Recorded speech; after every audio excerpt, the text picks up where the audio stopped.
Then Nkrumah would move from the US to the UK in 1945-46, thereabout. And at the British Museum, Nkrumah had an opportunity of studying a very illustrious African called Anton William Amo, born around 1703 in Axim in Western Ghana, who was sent at the age of 3 years to Holland.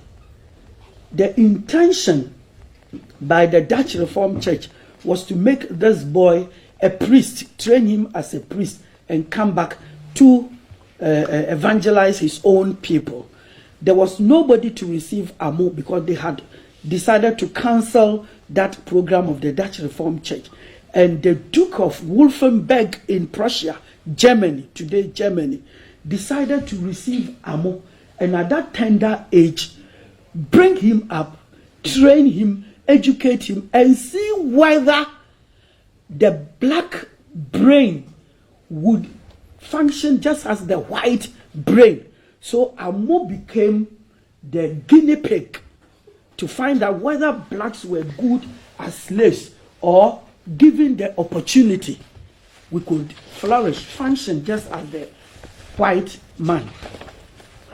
It just brings to mind Nkrumah's famous speech, Independence. Many people have not considered that it was just an extempore, unprepared speech, and still one of the most captivating speeches ever made, in which, apart from talking about Ghana's independence, he mentioned freedom of Africa and concluded on the fact that the black man was capable of managing his own affairs. That is the life of Anton William Amo.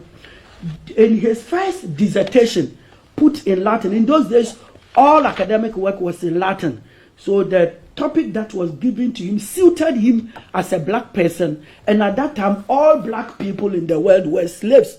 He was the only one being given education. So let us learn today that the first black scholar was Anton William Amo, a Ghanaian born in Axim in 1703. And he became the first black professor. So in the SHS and what do you call it, Wasi, when they tell you the first black professor, and the answers end on Professor K.L. Buzia, the whole nation is making a mistake. In fact, at the peak of his academic career, as we find here being shown, dedicated by the Martin Luther University of Halle-Wittenberg in the German Democratic Republic to its former student and lecturer, 1727 to 1747, Anton William Amo from Axim, the great African philosopher of the modern age. Amo was a professor in 4 leading German universities. Halle, Jena, Wittenberg, and Leipzig. Was a professor more than 200 years before Professor Buzia was born. And in his first dissertation, as I'm saying, it was de jure mororium in Europa, the rights of black people in Europe. Africa, in Europe. Thank you very much. Now, in it, Amo sought to castigate slavery, to condemn slavery through philosophy, law, and history.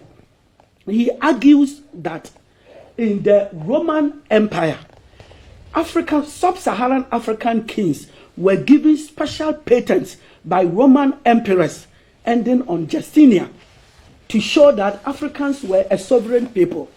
And Roman Empire contained the whole area of Western Europe. And so therefore, up to today, the Western European laws, apart from that of UK, are based on Roman law. So Amo's argument was that if your law is premised on Roman law, which recognizes the sovereignty and the independence and freedom of black people, and you could enslave black people, then philosophically you are making a mistake. And he also said that the study of freedoms and slavery should not be based on race or politics or religion, but should be based on people of equal history or shared history. And so if Africa was part of the history of Europe through the Roman Empire, then these people should be treated equally. And after delivering the dissertation, he was referred to as the Black Star. Why the Black Star? Because Amo was the lone fighter, and Amo was the only one throughout the world fighting against slavery. So he was the first to have started the fight against slavery by his pen. Now, apart from that, when Amo went to school, definitely you will fill your forms. They gave him the name of his benefactor, Duke Ulrich, his full name. So Amo's name was Anton William Ulrich. Now, Amo, because he was always conscious of his African origin, dropped the surname and used his own African name, Amo. And at the university, when he was filling his entrance form, stated Antonius Golemos Amo Ab Azimo in Guinea. That is in Latin, meaning Anthony William Amo from Azim in Ghana. One time. So, more than 250 years before Ghana became independent, and to change the name from the Gold Coast to Ghana, somebody had referred to this place as Ghana. And that was the Black Star. Why the Black Star?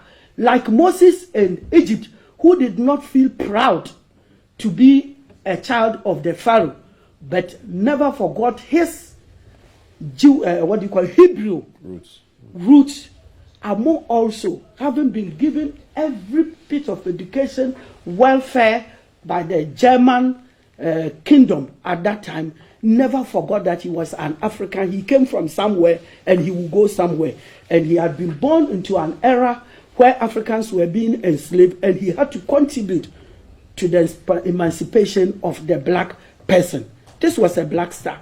Don't forget the fact that anytime Amo signed his name, apart from using Anton William Amo, he also added Afel, A-F-E-R, and Afel in the German language means African.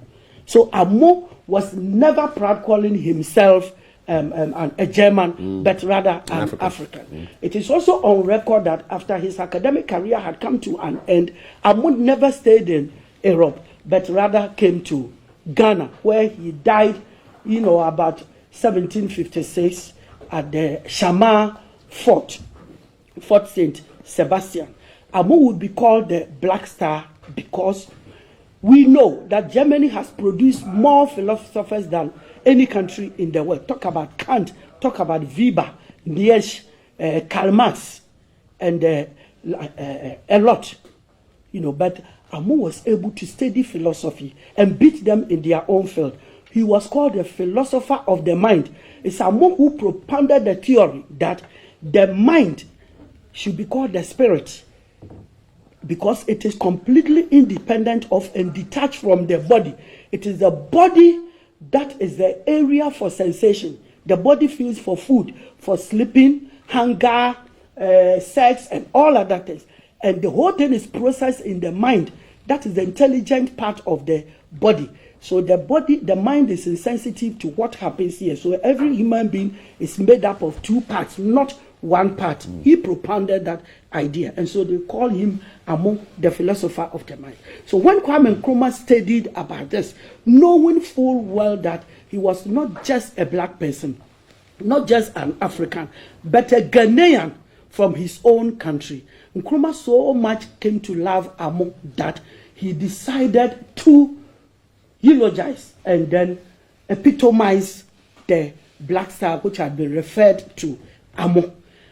Someone will ask, why did Nkrumah not make mention of it? He made mention of it implicitly in his book Conscientism about the exploits of Amo. But Nkrumah never told Mrs. Todoshi Okun or anybody that the Black Star referred to a famous African, simply because he and Amo were from the same area. And Nkrumah saw himself as a black man, as an African, more than a Zema. He was never interested in anything that would put him into the arena of tribalism. And so he left it just as that. And so Nkrumah put it in the middle of the flag for everybody to know that we have always been like the white people. When it comes to philosophy, their own field, we have beaten them before. when it comes to academic work, we can stand them, and Amo has proved it. And given the chance, black people are able to manage their own affairs. This was the speech given, which actually made Martin Luther King and Malcolm X, especially Martin Luther King, to go and deliver the famous "I Have a Dream" speech, because they listened to Nkrumah and heard him telling them that more than 200 years before us, an African called Amo had been able to do it, and we too, we can do it. So that's the history behind the Black Stars. That's yes, how you interpret it. What a piece there. Has your mind been blown?